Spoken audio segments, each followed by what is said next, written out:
అవును. అవసరం తీరిపోయిన తర్వాత గొంతే పిసికేస్తారు తల్లి. అలాంటి వాళ్ళు కూడా ఉన్నారు ప్రపంచంలో. మనం చూస్తూనే ఉన్నాం కదా! రోజు ఈ క్రైమ్స్ అన్నీ ఎందుకు జరుగుతున్నాయి? కానీ ఎవరో ఇలాంటి వాళ్ళు కొంత ఈ చెత్త పురుగుల్లా అక్కడక్కడ కొందరు ఉండేవాళ్ళ అందరికీ రెస్పెక్ట్ తగ్గుతూ ఉంటుంది. ఇప్పుడు వాళ్ళకి మీరు సహాయం చేశారు.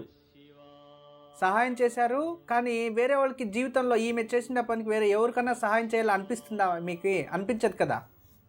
అనిపించలేదు గురువు గారు. అది పరిస్థితి. చూడండి, ఇలాంటి చెత్త పురుగులు ఉండే వల్ల. నేను చెప్పమ్మా. అంత నమ్మించి అన్న వదిన అంట వచ్చి నమ్మించి మోసం చేశాము. అట్ట మాట్లాడి ఇదిలో అట్ట మాట్లాడిపోయింది గురువు. చూడండి తల్లి, ఇది పరిస్థితి. మన డబ్బు మనం ఇచ్చి వాళ్ళ దగ్గర మాటలు పడి వీధిలో అవమానం జరిగింది.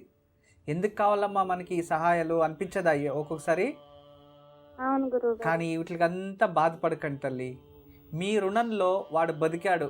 మీరున్న ఆ డబ్బులు తీసుకెళ్ళి భార్యకు భోజనం పెట్టింటాడో, లేదో పిల్లలకి ఫీజు కట్టింటాడో, లేదు ఇంకోటి ఏదో ఒకటి చేసింటాడు. ఒక రోజైనా భోజనం తింటాడు. ఆ రుణంలోనే జీవితాంటే ఆ రుణం తీర్పు లేకుండా ఇంకో జన్మలో కుక్కలో నక్కలో పుట్టి మీ ఇంటికి కావాలన్నా ఉంటారు. అది సత్యం. అర్థమైందా? ఆ తర్వాత ఇంటికి వచ్చి అవమానించాడు. దానివలన అతని జీవితంలో 10 అవమానం ఏదో ఒక రూపంగా జరుగుతుంది. అది శాసనం. ఎందుకంటే పురాణాలు చెప్పేది అదే. తర్వాత మీరు అక్కడ ఎంత అవమానం అనుభవించారో దాని 100 గౌరవం ఎక్కడో ఒక చోటు దొరుకుతుంది.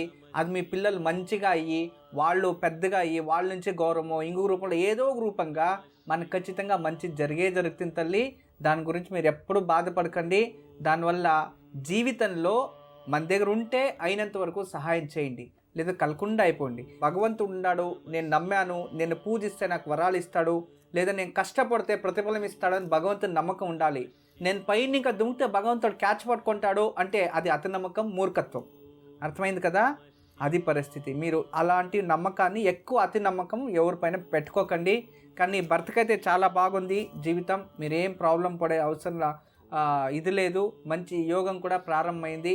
ఈ ఫిబ్రవరి తర్వాత ఇంకా మంచిగా వస్తుంది.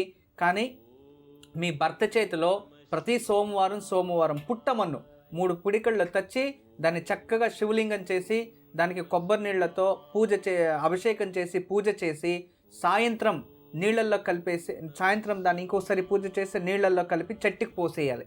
ఇలా 16 వారాలు చక్కగా చేయాలి. తర్వాత ఎక్కడైనా నెలకు ఒకసారి లేదో 3 నెలలకు ఒకసారి ఏనుగులు ఎక్కడైనా ఉంటాయి, ఏదైనా జూలోనో ఎక్కడైనా ఉంటాయి. వాటికి చెరుకు వస్తుంది కదా, అలాంటి చెరుకు, ఇలాంటి పొడవుగా చెరుకు మనం తింటా కదా, అలాంటి చెరుకులు 2, 3, 10 నెలకో 6 నెలకో ఒకసారి అప్పుడప్పుడు తీసుకెళ్ళి ఆ ఏనుగుకు ఇస్తూ ఉంటే మీకు ఎప్పటికీ కూడా ఈ రియల్ ఎస్టేట్ బిజినెస్, ప్లాట్ల బిజినెస్ చేస్తే మోసం కాకుండా ఉంటారు. 6 నెలలకో 3 నెలలకో అలా చేస్తూ ఉండమని చెప్పండి.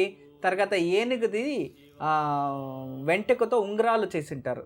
దాన్ని ఎడమ చెయ్యి మధ్యమ వేలకి వేసుకోమని చెప్పండి తల్లి. ఇది చేసుకోమని చెప్పండి. రోజు ఇంట్లో కనకదార స్తోత్రము, తర్వాత ఈ కాలభైరవ అష్టకం చదువుకోమని చెప్పండి. రాత్రి పడుకోనే ముందు ఒకసారి మీ ఇంటి దేవుణ్ణి నామాలను ఒక 16 సార్లు తెలుసుకోమని పనుకుంటూ ఉండమని చెప్పండి. తప్పకుండా అన్ని శుభం జరుగుతాయి తల్లి. ఎప్పుడు మా ఆశీస్సులు ఉంటుందమ్మా. నమస్తే అమ్మా. అలాంటి వాళ్ళది నిజమైన ప్రేమ కాదు, అది వ్యామోహం. ఎగ్జాక్ట్లీ చిన్నత్త. నిజంగా ప్రేమించుకున్న వాళ్ళు అలా చేయరు. ఎంత మనసు విరిగిపోతే కన్న కూతుర్ని పట్టుకొని మా దృష్టిలో చచ్చిపోయా ఉంటుందా తల్లి? అది సరే అమ్మా.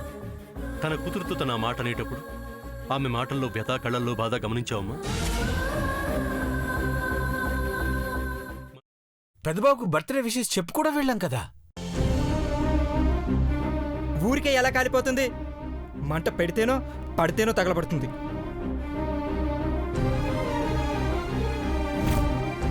కరెక్ట్ చిన్నబాబు, నీకొచ్చినట్టే నాకు డౌట్ వచ్చింది.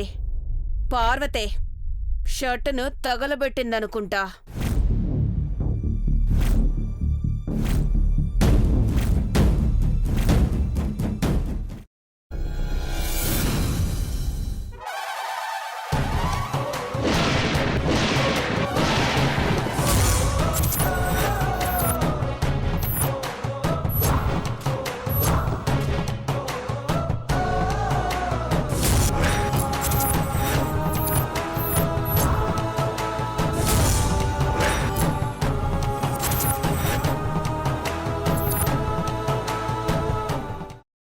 వేసుకున్న తర్వాత పొట్టు తీసేసి చాప్ చేసి పక్కన పెట్టుకోవాలి.